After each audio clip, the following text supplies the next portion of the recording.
Πώς ήταν άραγε η παιδική ηλικία του ανθρώπου που έμελε να γίνει αργότερα γνωστός στην ιστορία ως ο Μέγας Αλέξανδρος? Η αλήθεια είναι ότι η ιστορία είναι συναρπαστική και υπερβαίνει σε πολλές φορές την φαντασία. Και πλέον θα μάθουμε πώς διαμορφώθηκε μία από τις ισχυρότερες προσωπικότητες στην παγκόσμια ιστορία. Ο πρώτος διδάσκαλος λοιπόν του Μεγάλου Αλεξάνδρου ήταν ο Λεωνίδας.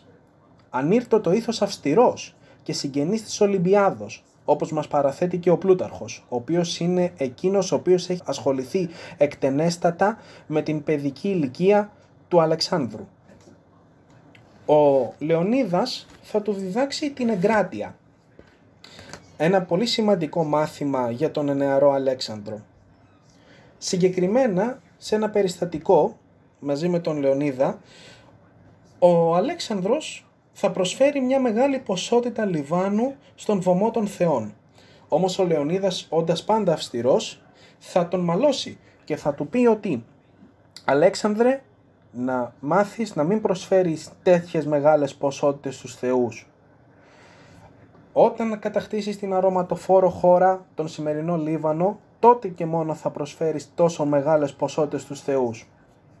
Και πράγματι, μετά από χρόνια, ο Μέγας Αλέξανδρος, όταν κατέκτησε τον Λίβανο, απέστειλε μαζί με μία επιστολή, μία μεγάλη ποσότητα λιβάνου πίσω στη Μακεδονία στον Λεωνίδα, με τα λακωνικά λόγια «Σου αποστέλω αυτήν την ποσότητα λιβάνου, ούτως ώστε να σταματήσεις να μικρολογείς προς τους θεούς». Δεύτερος και όχι τόσο σημαντικός διδάσκαλός του ήταν ο Λυσίμαχος ο Ακαρνάν, ο οποίος ονόμαζε τον εαυτό του Φίνικα. Αλλά ο πλέον σημαντικός δάσκαλός του ήταν ο φιλόσοφος Αριστοτέλης, ο Σταγυρίτης φιλόσοφος, ο οποίος ήταν και μαθητής επί μία 20 δίπλα στον Πλάτωνα. Ο Αλέξανδρος από τα 13 του χρόνια έως τα 15-16 του χρόνια θα διδαχτεί στην Κομμόπολη Μίαιζα της Μακεδονίας από τον Αριστοτέλη όλα τα ελληνικά γράμματα και τις πρώτες αρχές της πολιτικής φιλοσοφίας. Ο Αριστοτέλης επίσης, λαμβάνοντας υπόψη του τον ιερό της ηλικίας του, είχε διασκευάσει τις ραψοδίες από το παιδαγωγικότερο και είχε συνθέσει την Ηλιάδα από Νάρθικος, δηλαδή την Ηλιάδα την κατάλληλη για παιδαγωγία. Κατά αντίθεση προς τον Φίλιππο λοιπόν που είχε στο προσκεφάλι του ένα κύπελο με κρασί, ο Αλέξανδρος είχε πάντοτε την Ηλιάδα. Έτσι λοιπόν ο Αριστοτέλης θα διδάξει πάρα πολλά πράγματα στον νεαρό Αλέξανδρο και είναι αυτός ο οποίος ουσιαστικά θα διαμορφώσει την προσωπικότητα του μεγάλου αργότερα στρατιλάτη. Ένα χαρακτηριστικό παράδειγμα είναι η συναναστροφή του Φιλίππου μια φορά μαζί με τον Αριστοτέλη, όταν ο Φίλιππος ρώτησε τον Αριστοτέλη «Μα τι τους διδάσκεις?» στον Αλέξανδρο και στα νεαρά παιδιά τα υπόλοιπα, όπως ήταν ο Ηφαιστίωνας. Ο Αριστοτέλης απάντησε «Τους διδάσκω να σκέπτονται». Όμως, αναμφίβολα το πλέον συναρπαστικό περιστατικό στην νεαρή ζωή του Μέγα Αλέξανδρου δεν είναι άλλο από την αρχή της σύναψης της σχέσεώς του με το θρυλικό άτι του τον Βουκεφάλα. Ο Βουκεφάλας ήταν ένα θεσσαλικό άλογο το οποίο είχε φέρει κάποιος Φιλόνικος, ένας Θεσσαλός, στη Μακεδονία ως δώρο για τον Φίλιππο, στην ποσότητα φυσικά των 13 ταλάντων. Πράγματι λοιπόν πολλοί προσπάθησαν να το δαμάσουν, μεταξύ και των οποίων και ο Φίλιππος, αλλά απέτυχαν. Τότε λοιπόν ο νεαρός Αλέξανδρος είπε ειρωνικά «Ιών λοιπόν απουλίωση διαϋπήραν και μαλακίαν χρήσαστε μη δυνάμενοι.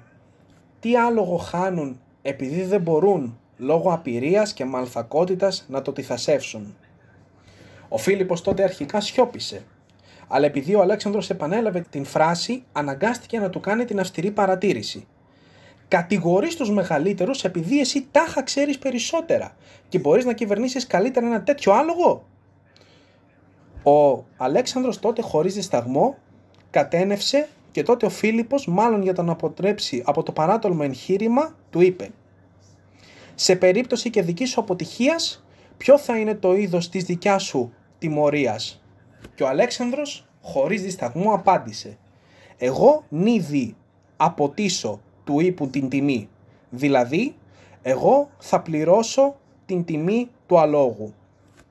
Τότε λοιπόν, ο Αλέξανδρος, ο οποίος είχε παρατηρήσει ότι ο Βουκεφάλας φοβότανε πάρα πολύ τον ίσκιο του, πήγε προς το άλογο, έστρεψε μακριά το κεφάλι του από την σκιά και το καβαλίκεψε.